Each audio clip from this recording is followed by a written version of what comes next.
Before we don't talk about Punch Club, you're probably wondering what even is a Punch Club. The game is a story-driven boxer tycoon management and simulator dressed in a pixel art aesthetic that draws from the 80s and 90s. Oh, and if the name didn't give it away, it's full of popular fighting media references. Punch Club is a game I first played when 2016 just began, but I never got too far. In an attempt to complete games, I decided to begin with the titles I started in the past but never finished. If at any time you enjoyed this video, please leave a like, it helps the channel a lot. Now, let's begin. We start and witness an unnamed fighter honing his skills against a Wing Chun dummy. He mentions how our potential is limitless, and our amulets will help us discover how. In his last line of dialogue, the man repeats our mothers did our calls, confirming that this fighter is indeed our father. Tyrannical clouds usurp the sunny sky. The rain pours. The dark figure's red eye stares down our father. The stranger, short on words, knows that our father will never listen to him. He knows death is the only option. We kneel over our father's body. He gives us his departing words. We promise to train harder than what he even considers possible, in order to surpass the man in black. With his dying breath, our father utters an ominous omen about events yet to arrive, and establishes our motive for training. Inside, we are all alone, crying. Our brother, missing. The cop comforts us before reminiscing about better days. Our father helped him in the past, and now it's his turn to help us. In a jarring cut, our first day begins with a phone call that knocks us out of our dream. At least it wasn't an alarm clock. Frank tells us to get a job, but we don't like that since working and working out are not the same. We head into the garage and start the day with some push-ups. With an increased appetite, we open the fridge and heat up some frozen pizza. It's good to know that I share the same diet as a pro fighter. Now satiated, I look at the newspaper for a job. Being a brokey, I decide to travel on foot. However, on the way there, we are mugged by two bikers. Not having anything on us, I go ahead and even offer up my shoes. Unfortunately, the bikers don't like them and fight us instead. We are thrown into the fight screen, and looking at the stats, we are a dead man walking. I will go over the builds and perks as we obtain them, but for now, we are only able to punch and block. While fine to start off with, it does lead me to wonder about what the hell kind of training have we been doing ever since we were a child. Whatever it was, it ended up being a waste of time. The fight itself goes as expected. An old man approaches us after seeing us fight and calls it impressive, which confirms his age. We are then presented with a choice of 3 dialogue options. The old man compliments our strong arms, which we developed thanks to bringing in mom's groceries, and grants us our first perk. We visit Mick's office. Recognizing potential within us, he says he has the ability to make us a champion. However, we must first prove our worth by winning in his friend's amateur fight league. And just in case we need money, he will feed us for a time. I ask him to impart his wisdom on us. He replies, "If you have nothing to say, please say it only once." This is some good advice that I will now proceed to ignore. With no shame, we also ask Mick for money immediately. But for some reason, we give him our bank account details instead of just the account number. This leaves us unable to scam an old man for his life savings. So for now, we have to head out. We meet Silver. He doesn't mind us using his gym to train because he charges us $10 for every entry, making this the only gym that does its best at not making us sign up. I pay the fee, and you know I gotta start off with the newbie's favorite, the treadmill. Of course, a gym session is never complete without some snacks. We head on over to Appy's grocery store to pick up a couple of frozen pizzas and inform him about Mick's meat delivery. I ask Mick for some more advice, and he responds, "Whatever you do, try to have a reason to do it." My reason for visiting was to ask him for some more food. We head back to the gym, but can't afford the entry fee. Seems like we'll have to work after all. This ends our first day, and takes us a quarter into day 2. We also see the end of the day screen. This shows us the progress we made, and more importantly, shows us how much of our stats decreased. I'm a big fan of this mechanic because losing gains is a very real aspect of any sort of physical training. Stat decay is a smart way to tie in the realistic tribulations into the gameplay, as it not only adds in the challenge of maintaining our stats, but also planning ahead to make sure we are at our physical peak on the day of a fight. Tired, we head back home and sleep on the couch. This restores our energy, but due to the passage of time, our stomach yearns for nourishment. We hop back onto the treadmill before finishing the day with the punching bag. It's day 3, and we gained the opportunity to participate in the gym's amateur league. However, we don't need to fight right away. I alternate between the punching bag and speed bag until the gains stop, training until the day ends with one last lap on the treadmill. Finally, it's time for our first fight. Our opponent is Song Mo. His stats are all at the baseline of level 1, and he only has the same punching and blocking abilities as us, meaning I'm not too worried. The fight lasts for 6 entire rounds and is as unexciting as I anticipated. We win, and a stone clipping informs us of our true reward, skill points. The skill tree allows us to gain skills and perks. Shocking, I know. I take a couple of minutes to read through it all, and it isn't that complicated to figure out. In fact, it might be a little bit too simple. You're forced to pick Tactics Learner before advancing any further. High kick, high punch, low kick, and uppercut are all now unlocked, but depending on the move, they have different strength, agility, and stamina requirements. Each of the stats also affects the damage, hit rate, and energy each move uses. This makes it so each stat remains somewhat useful, even though the game wants us to specialize. By advancing far enough in one stat, we can unlock a new and distinct combat school. The Way of the Bear is our strength focus, the Way of the Tiger is our agility focus, and the Way of the Turtle is our stamina focus. The only other interesting mechanic at play here is how after purchasing a new skill or perk, the cost increases by 1. Each skill or perk already costs the same as one another. This is fine at the beginning, but more advanced skills costing the same as their basic abilities doesn't really make much sense. I understand that this is most likely done in order to balance out how strong our character gets relative to which fight we're at in the story, but the basic skills really should have some sort of cap on how much they cost, especially since our skill point income is already limited to earning them after each fight. In the beginning, if you mess around and pick a bunch of low-level skills without aiming for a school, you might as well just restart, because your player won't be able to keep up in terms of skills and perks, meaning you will have to overcompensate in stats. And since stats decay, this can lead to a vicious cycle. With the basic skills having capped values, you let the player experiment with a variety of moves, which focus on separating each fighting style. This lets the player get familiar with them before deciding which one they want to focus on. With the basic skills being its own separate tree, it seems like this is what the intention for them was. But how we earn skill points doesn't incentivize anything but reaching the end of one progression branch as fast as possible. This improves experience because it limits the changes to just the early game. Veterans will already know how to play and know what to do, so this is purely a quality of life change for new players. There could also be a method to reallocate skill points, but I think forcing the player to deal with the actions they took is important for the experience. Anyway, to celebrate our victory, we'd head on over to Apu's. Noticing our pizza fetish, he recommends us to visit Casey's Cafe for a potential job opportunity. Back at Mix, he drops another piece of advice. Most people don't look dumb until they start talking. And as someone who's been talking for the past 10 minutes, trust me, I know something about being dumb. The reason we're here though is for some food. At the cafe, Casey offers us a pizza delivery job. Asking for new information, he also tells about his niece, and when I asked about the special pizza, he wishes to talk to us about it later. Not having anything on my plate? Literally, we take up Casey's offer and hop on the moped. 2 full deliveries takes us halfway through day 4 and earns us a nice $60. Back home before we can snooze, Frank calls us, and we take a quick look at the book he left on our table. It's nothing special, but does give us a quick tutorial. Napping is an expensive pastime, and back at Apu's we purchased some meat and pizza, but are once again left with no money. Delivering pizza was a little bit too comfy of a job for us, so instead we go back to manhandle. Here we earn $50 instead of $30 and maintain a little bit of our stamina and strength gains. Back at my house, I notice an ominous green light emitting from a suspicious suitcase, and more importantly, our cat is hungry. We interact with the suitcase and are left more confused than before. We pet the cat, eat some meat, and head back to the gym. Yep, you know it's treadmill time. I top off my agility with the punching bag and double my strength with the bench. Before we fight, I take a look at the league score table, which shows off our competition and future matches. Haxor Lamacho is our opponent, and we quickly earn our second victory. With 4 skill points, we can unlock our second skill. Skipping attacks is useless to us for now, and the same goes for getting an additional active skill.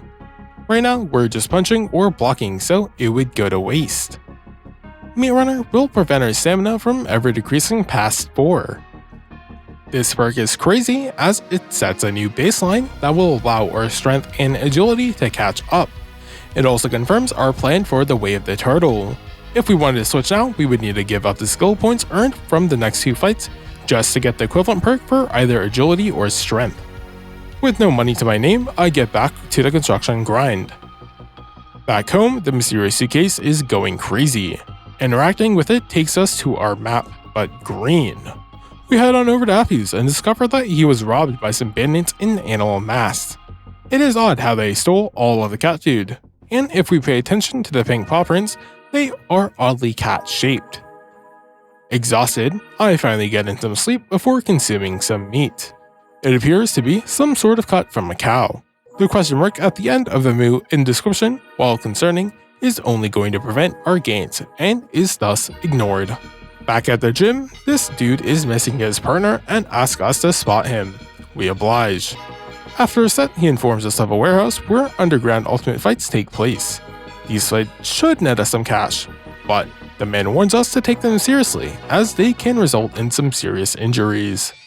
I get my strength up to 2, agility up to 2, and stamina up to 5 before heading into the next fight.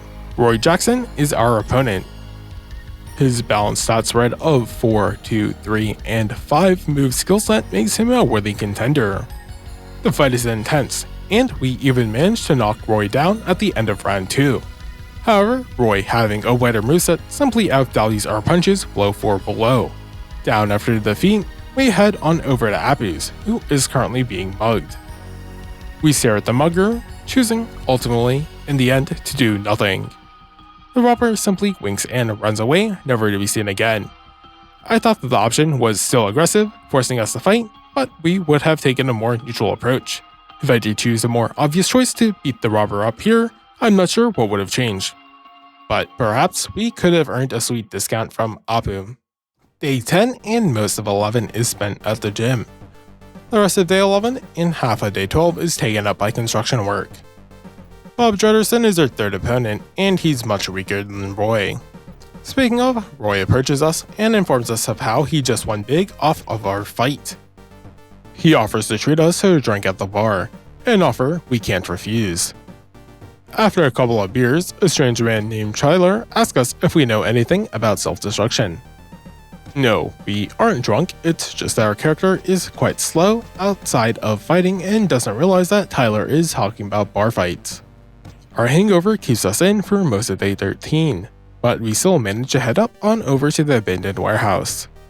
The cat figure signs us up without much of an issue. When we talk to him, he says how he would be just like us if his face was never burned. Our first ultimate fight is against Fred Getley. His strength and agility are 1 level higher, but our 2-point stamina lead lets us out-sustain him. Our win is met with the auspicious gaze of a man with a red eye. The gaze is familiar, almost like we've met him before. A feeling shared by the burned man. Interesting. All people know about him is that he arranges a tournament on his island, but only for the best of the best fighters. The day 15 fight is a rematch against Hector Lomicho, and with us having a much better stat spread of 3 strength, 3 agility, and 7 stamina, it's basically free low. Hector is also our day 18 opponent, and we just take those. Roy gives us the post-fight treatment, but mentions how he's to head back home early because his sisters are returning home from college. He gives us his address, not minding if we come over to visit sometimes. The suitcase beckons us, and this time we are taken to the sporting goods store. We smell crime and learn that someone has stolen the scientist's laser. According to his mom, the perpetrators were wearing some animal masks. He can't report the crime to the police because he would rather they not know about his laser in the first place. Pretty sound logic to me. Since I'm here, I go ahead and talk to Mr. Clean. We can purchase gym equipment, but looking at these prices, I'm not sure why we'd ever do such a thing. The treadmill alone costs $200. The total cost of everything combined is $850. That would only take a week if we worked for money and ignored our stats, but I don't see how it would be worth it since that money and time could be used for food and gains instead. This is 85 separate visits to the gym, and we're forced to buy everything. Not as in the game will force us, but more because if we don't, it will have been even more of a complete waste of money if we only buy one piece of equipment. With only one piece of equipment, we will only be able to train one stat without switching over to another every time efficiency drops. And if we only buy one piece of equipment, then we would still have to go to the gym to train other stats, making this purchase useless. In fact, the home equipment still doesn't offer us every method of training, so paying the gym entry fee makes the most sense to me. On day 21, we have a rematch against Roy. Our raw stats are better, even though they are imbalanced at 338 compared to Roy's 423. But this fight showcases the importance of having good skills. Not only does he have more moves, each of Roy's attacks hit harder faster, relative to ours. After our defeat, Silver approaches us, worrying that we might not be progressing like we wanted to. Enter the potion seller. The Rift scientist confirms that the serums aren't magic, but instead science. I don't care about the semantical difference between the two and take an interest in said potions. Each potion color corresponds to their respective stats and cost $40 each, so they aren't exactly a casual purchase. I'm not sure how they work, and I don't have a fight for a few more days, so I avoid downing one right now. This is just a guess on how they might work, but to me their most obvious use case would probably be for when you need just one more experience point to level up a stat on the day of a fight, but you've run out of time. After a long rest, we walk an entire kilometer over the Roy's. He brought his smart sister home, but upon return, his car's engine broke down. We start hammering away at once, only stopping once Roy thanks me for the help. With our worked up muscles, we strut on over to the orange-haired lady in a casual manner. Adrian introduces herself, no doubt impressed by the raw sweat of a Sigma male. We talk to Roy about his sister, and he approves of our interest, not failing to mention how smart his sister is once again. With how often this fact is mentioned, you would think it would come up, but by the tone of my voice as I deliver this line, you can probably guess that I will say how this ends up going nowhere. We do learn of Adrian's interest in flowers though. The summer heat and exercise managed to hide the sweat generated from the nerves of having to interact with a woman, but it put our energy out of balance. The remedy to the smell addiction requires an act of pure masculinity, leaving us no other choice but to crack open a cold one with Roy. The day 24 rookie fight pits us against one Bill Spark, but it's him that will be the one that has to be discharged. With our acquired skill points, I pick up the Good Sneakers perk. A generic 15% buff to the experience earned while training for one stat is no doubt one of the best passives in the game. Back home, the suitcase is acting funky once again. This time, we're taken to the abandoned warehouse and discover that some top secret materials were stolen this time around. We stand on the top of a nondescript roof. The mysterious suitcase in our possession keeps track of the crimes occurring in the city. With their increasing frequency, we determine that the city needs someone to punch criminals right in their face. And by criminals, we of course mean whatever group of individuals the suitcase is tracking. We haven't even bothered to ask why we even have possession of this suitcase. Who put it in our home? Someone had to break in, right? Also, why give it to us? Instead of trusting the suitcase with blind faith, we should question its existence and purpose. What is one man with slightly above combat experience supposed to do against an entire gang? In fact, we should just take it to the authorities so they can deal with the threat.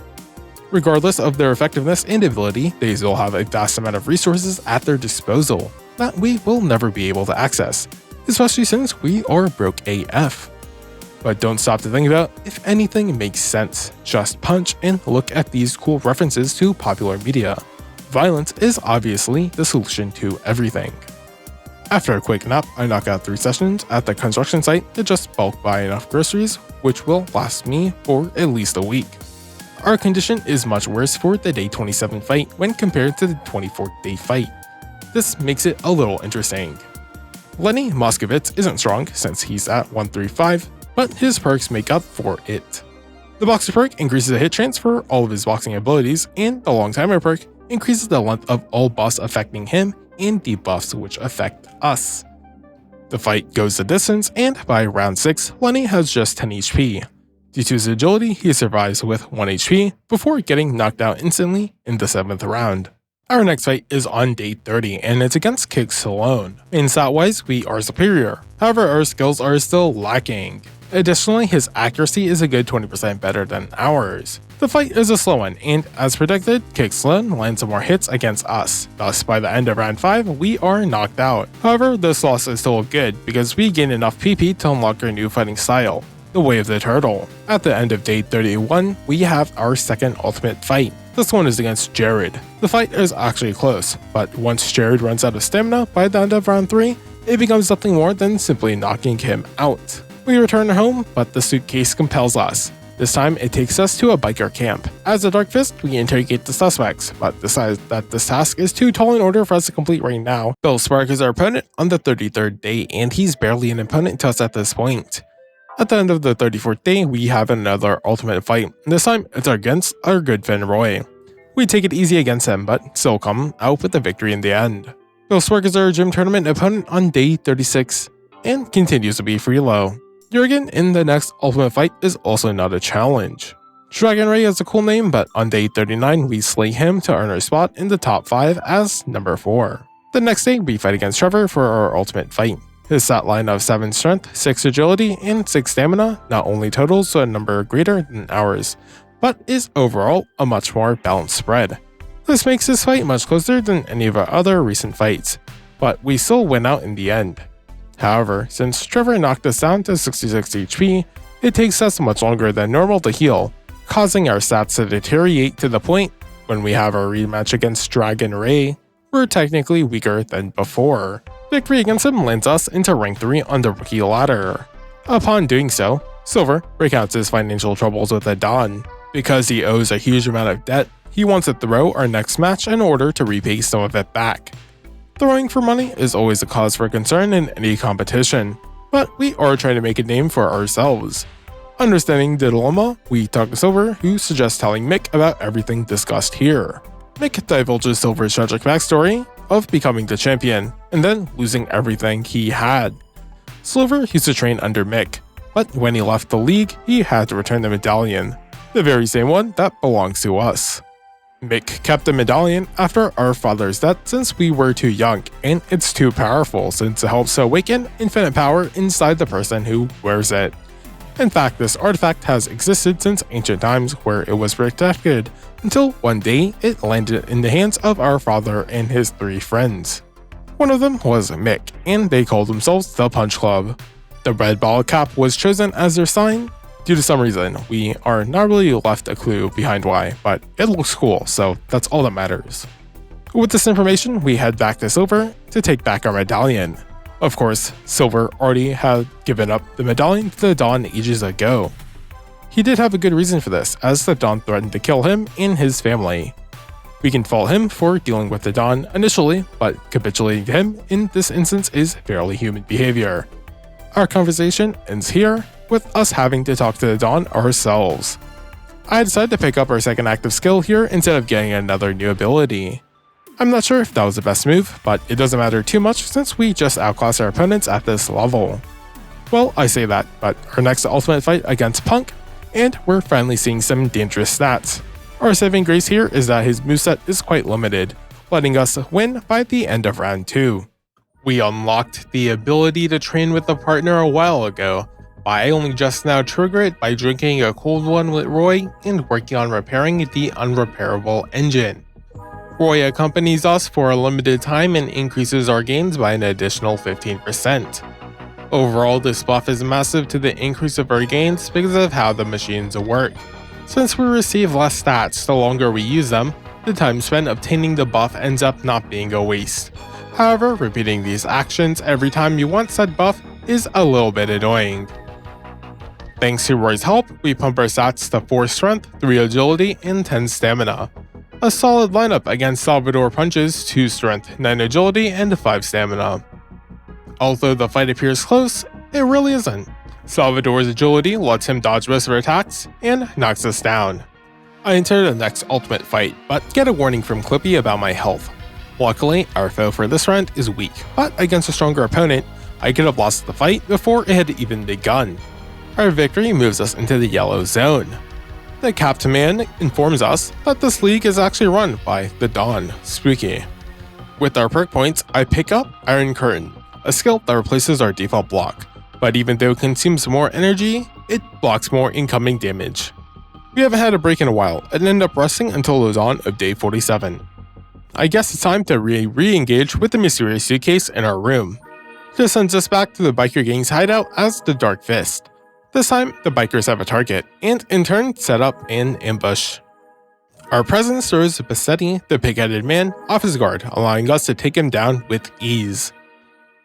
The bandits thank us, and the leader wonders how they would be able to contact us in the future. We almost dox ourselves, but catch that error and instead conclude that the only way to do so is by a searchlight on the roof of the skyscraper in the town center. Of course, how one might obtain the ability to access that location is another question in and of itself. After saving the day, I need to treat myself to a mid-morning drink and head to the bar, only to beat up some guy. Funnily enough, in our rookie match against Dragon Ray, we also just ended up making him look like just some guy. With our points, I decided that I need a more varied moveset and continued the path by picking up Backbreaker.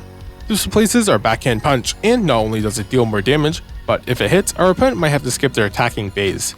It's that secondary bonus attack that makes this ability actually good. Our first match in the yellow zone of the ultimate fights begin by already throwing us a curveball. Mr. Blacksuit is our first opponent. Immediately after knocking him out, we have to take down Frank and our weakened state back to back. This is an interesting way to make each match harder without just increasing the stats on a singular opponent. Of course, in a universe, it doesn't make sense why they would be allowed to fight 2v1, but this game already stretches how acceptable unique occurrences are in this seemingly normal reality, much like a martial arts movie from the 80s, so I too shall give it a pass. At the end of day 51, we fight for the second place league spot against Kick Stallone, and it's a complete washout for him. Our victory nets us enough points to pick up the perk Shining Knight. With this passive, the more stamina we have, the less damage we take, and due to its specialization, this just ends up being damage reduction that can only get better. We return to our humble abode, but the suitcase forces us over to Roy's place. Some bastard stole his car by rolling it, but in a puzzling move, they opted not to take the engine. After explaining the situation to us, Roy claims that he and his buddy will catch them. However, being the Dark Fist, the onus is on us, just in a different way. We return, and this time, we travel to an abandoned roof. The drunk man there hands us a crude image, and deduces that the goons plan on using a laser to blow up the not-so-quite golden bridge. At the bridge, we discover a rhino-headed figure alongside all the stolen goods. Rock Bop is not the easiest beast to best, yet we manage after a few turns. We return home, but find a random note. Somehow, the goons had discovered our identity as the Dark Fist. If we don't hand the laser back, Fluffy will die. They also call us to tell us to meet up on the roof. Not sure why they drew some cute pictures on a note if they were gonna call me anyways. We end up at the roof again and face against Burrow Moose. With Fluffy Tail in a perilous location, we cannot afford to discount the Moose's sky-high strength of 11. However, after blowing his load at the beginning, Burrow Moose just could not land any more hits, allowing us to put him down as soon as round 2 begins. A saved Fluffy walks along one ledge with the broken fence for some reason. This allows the world's strongest one-off gust of wind to knock it off balance. We reach out and grab our cat by the paw, instead of, picking it up. We yearn for it to stick out its other paw. Fluffy doesn't listen to us because, they are a cat, and as its paw slips from our grip, we decide not to tighten it, nor make any other actions, in order to save our furry friend, and just let it fall instead. With this, we vow our revenge. We return to the dock with his laser and give him a sample of the goo. His machines will take a few days to analyze the substance. In the meantime, we take on another ultimate fight and beat up Ray Mascaro and Patty Daddy. However, our match against Salvador Punches for the second place spot in the Rookie League is far more eventful. Our stats are quite similar to last time, but we have some new moves to shake things up a bit.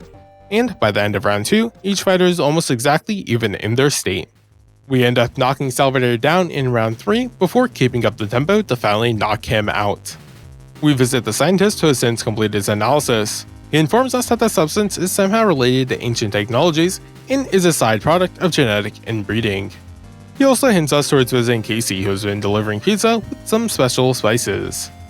Casey informs us about the green alligators, but is unable to answer our question of how they became sentient green alligator people in the first place, and directs us towards their master. However, we need to gain his respect first, and of course that requires us to deliver some pizza before being able to beat up the super mutant ninja alligators. Will goes down without a problem, however we have to come back another day before we can defeat another alligator brothers.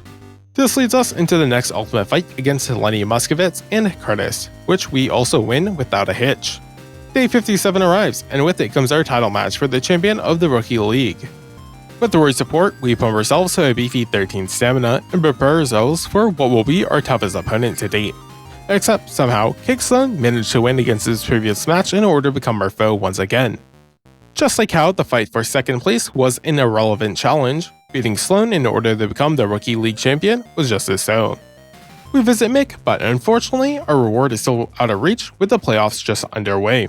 Our next ultimate fight is against Stewie and Pinky, and we're just way stronger at this point. This does allow us to finally pick up the Meat Runner 3 perk. By keeping our stamina from dropping below 13, this gives us the leeway to finally focus on our other stats. Bob Boldenson is our first opponent in the playoffs, and his stat lineup of 7 strength, 5 agility, and 11 stamina makes him one of the first actually strong opponents I've encountered thus far. The fight goes on for a few rounds, and although we maintained advantage, Bob still dropped her HP below the 100 HP line. Our Vickley has us starving, so we take a trip to Casey's and deliver some pizza. This is where you fight the second alligator brother, Mark, just so we can come back another day. After some proper rest, we chill out with Roy, before finally deciding to talk to Adrian. We did win the Rookie League, so just like a proper ego-inflated fighter, if she decides to refuse our advances, we can beat her up consequence-free. Roy gives us an easy icebreaker, and it appears as if Adrian is indeed interested in flowers for her herbarium. We seize the opportunity and begin our hunt for flowers across the city, with the very first one being picked fresh from the lawn.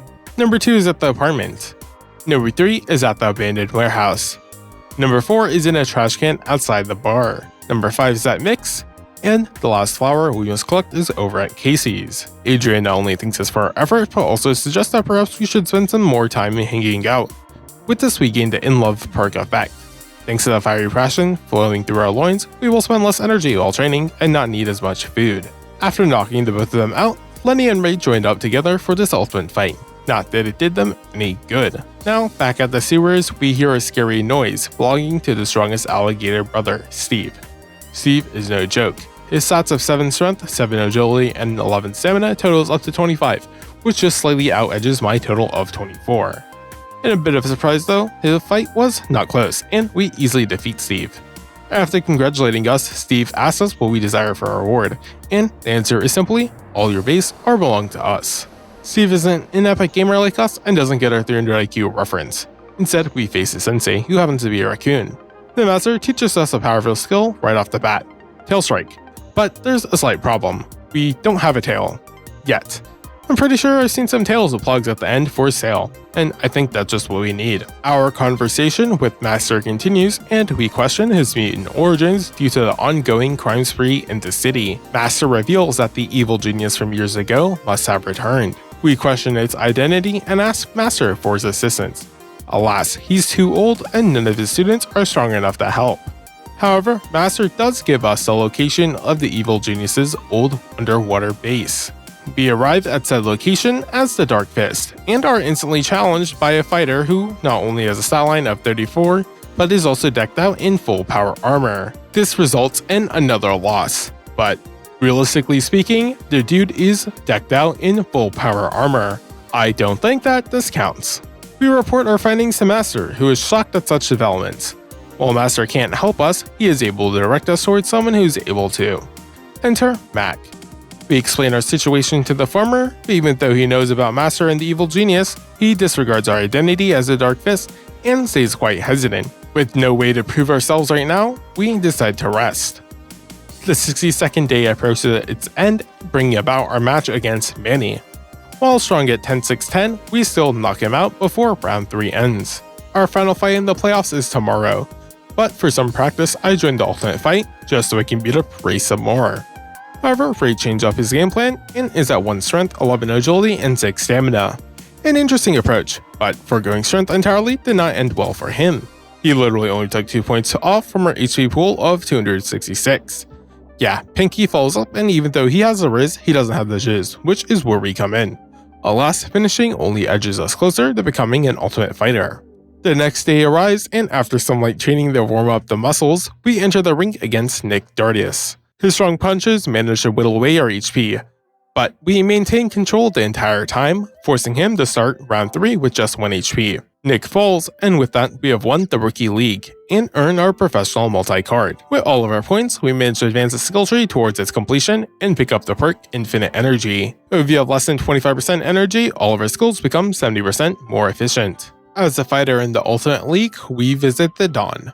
The Dawn informs us of a massive fight happening soon with the champion from abroad. You'll need a pro fighter card, but he also grants us the opportunity to work for him. I entertain the possibility, but we can only do so after completing the Ultimate League. This isn't what we came here for though, and instead start questioning him about the medallion. The item is indeed in his possession, but the only way to obtain it is to win against the champion from abroad. The next ultimate fight begins, and we defeat Curtis and Mr. Black Suit. This means the yellow double fight zone is over, and only strong opponents will remain. We also learn the perk No Rest. Now, neither I nor my opponent is able to rest during combat, meaning energy regeneration is even more limited than before. This, of course, is a crazy buff to us, especially in conjuncture with infinite energy. The Dark Fist is needed at a time like this, which takes us into Chinatown. Being the living embodiment of the Giga Chad meme, we don't even bother to look at the mutant lion man as we introduce ourselves. Leo is worthy of our attention though, with his high agility and stamina. However, it isn't high enough. The energy deficiency gap displays its oppressive nature here. We aren't too far off in stats or skills, but this fight was not even close. Day 70 is the first of the Red Zone Ultimate fights. Bob Bull is our first foe, and when they said strong opponents, they were not kidding. It's just a shame they have to fight me. Our next fight on day 73 makes me retract my previous statement, because 3, 14, and 5 is a terrible stat line. Green Jacket on day 76 is also not a challenge. Our next fight on day 79 is against Pounchy, and his stat line is actually fairly well balanced, but that doesn't yield him any results. Right after the fight, the Dark Fist is needed, and I travel on over to the bridge to fight a lizard man. This fight was closer than I expected, simply because of the high agility stat. He's able to dodge most of my attacks while hitting most of his. Of course, this does mean that we only need a few hits to do him in. We meet the Dawn at dawn as the Ultimate League champion. He has some business with a Chinese gentleman called the Drunk Master, and asks us to kindly force him to leave his territory, for good.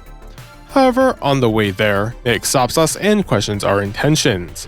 We have no investment in completing the Dawn's task, so we decide to head back for now and explain the situation.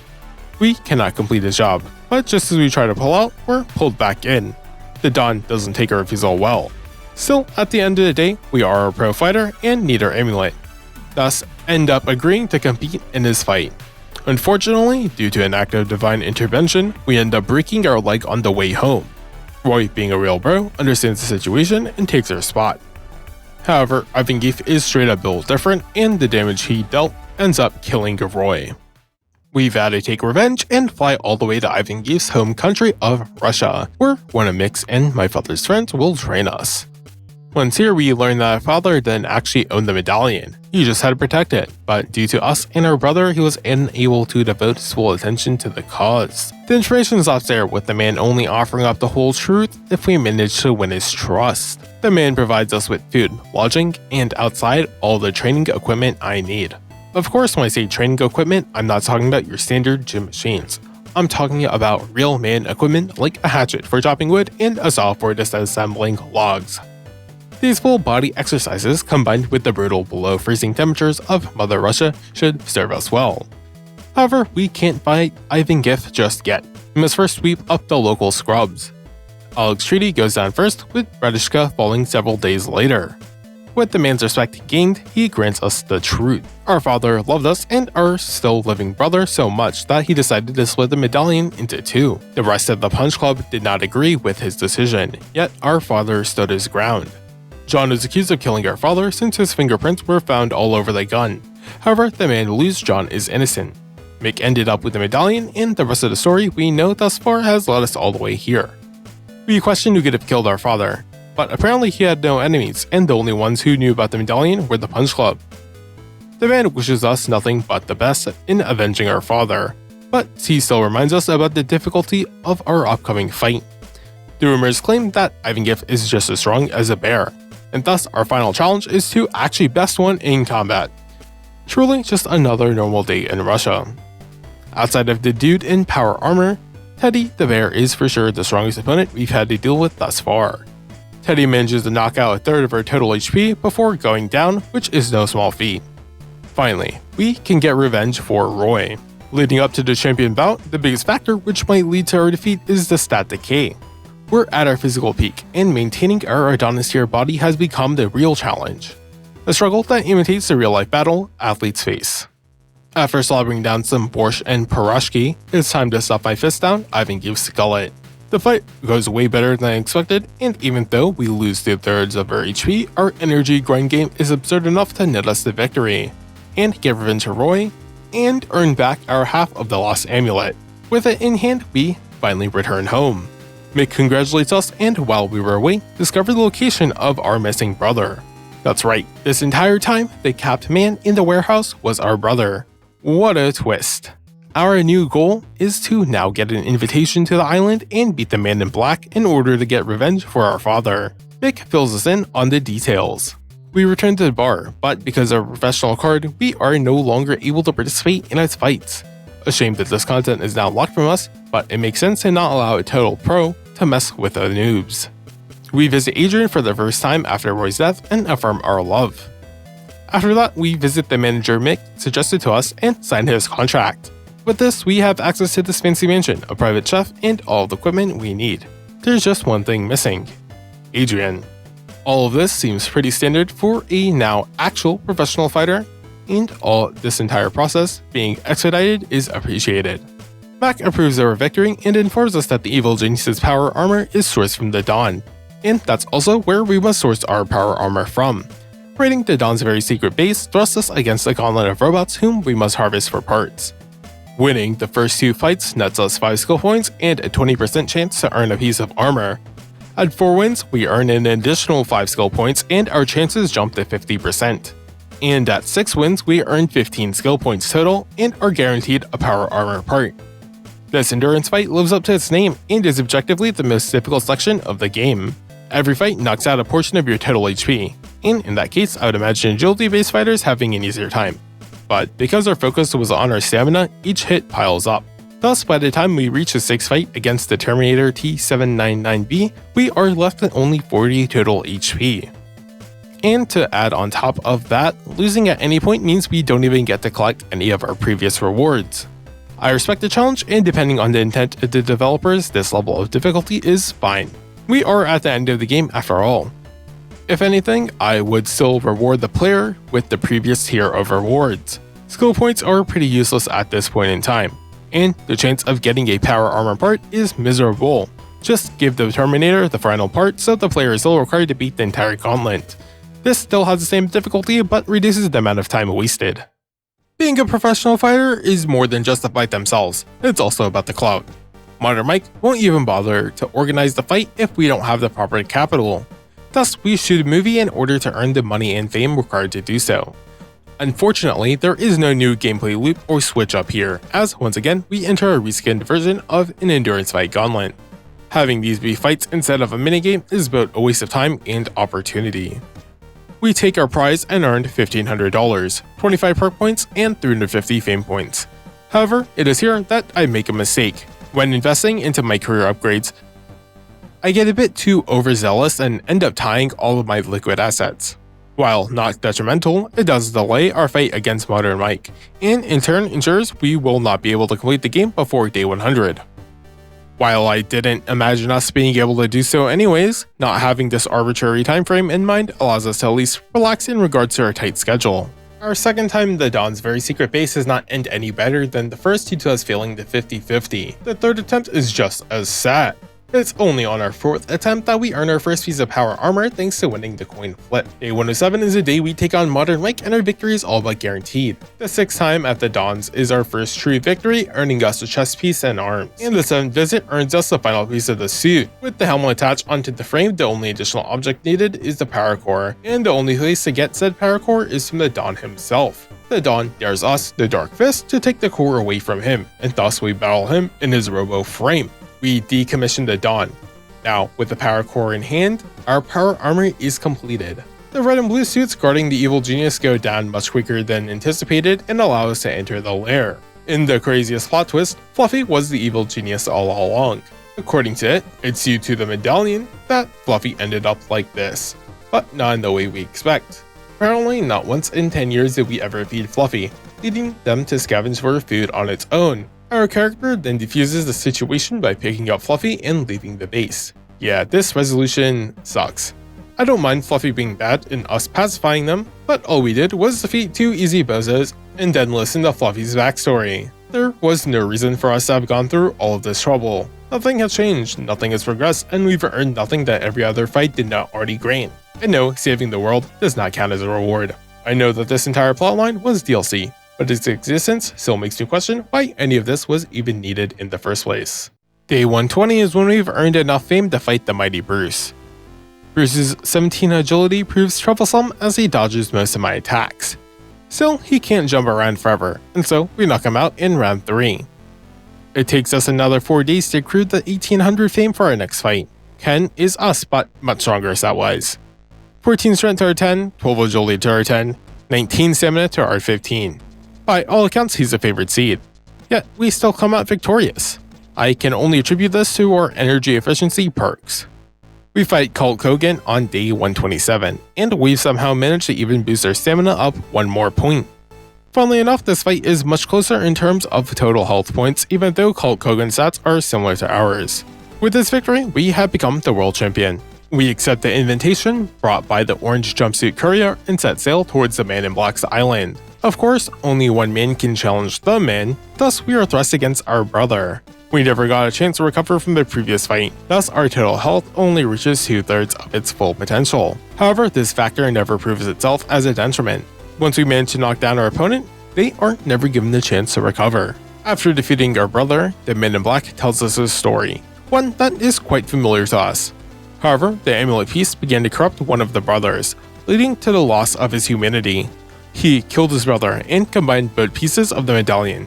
He had the entire city to his feet, and he destroyed it.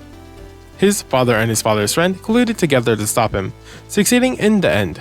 However, its father had lost everything, except for the medallion. Using its power, he destroyed and travels back in time, or to an alternative timeline, and kills himself. Our character breaks the 4th wall and looks directly at us, the player. The question of why does breaking the amulet do any of this comes to mind, but I know the game doesn't care to give us any answers. As a fighter management tycoon simulator, the game succeeds and fails in some aspects. The gameplay consisting of training your character to increase your stats and then maintaining those stats did indeed emulate the feeling of being a fighter. However, the actual training itself, along with the bulk of the game being fights consisting of a 4x speed up button, makes most of the game a bore. This was most likely done because having to do various minigames hundreds of times would not be fun. My answer to that problem is that the developers should just cut down the amount of fights you have to do. Instead, focus on each fight actually mattering instead of stuffing as many references into fighters as possible. The worst part is, none of the fighters ever even felt different from another. In fact, the moves I selected for my character on the perk tree never felt impactful. The pixel graphics, however, are excellent, and all the music that exists is pleasant, if not short. The story mostly makes sense, and only at the end did everything start to fall apart. Nothing of note really stood out character-wise, and the dawn especially feels wasted. It's hard to critique something that only resents the player with the bare minimum, which could be considered an issue itself. Overall, the game was a fun enough experience that manages to not overstay its welcome. For a game that clocks in at 10 hours and like now is frequently on sale for $250, it was not a terrible waste of time. I will be back with Punch Club 2 in just a few days, so go ahead and like this video to boost in the algorithm and subscribe for future content. Make sure to check out my previous videos and of course leave a comment down below letting me know what you thought about this game and video. Good night.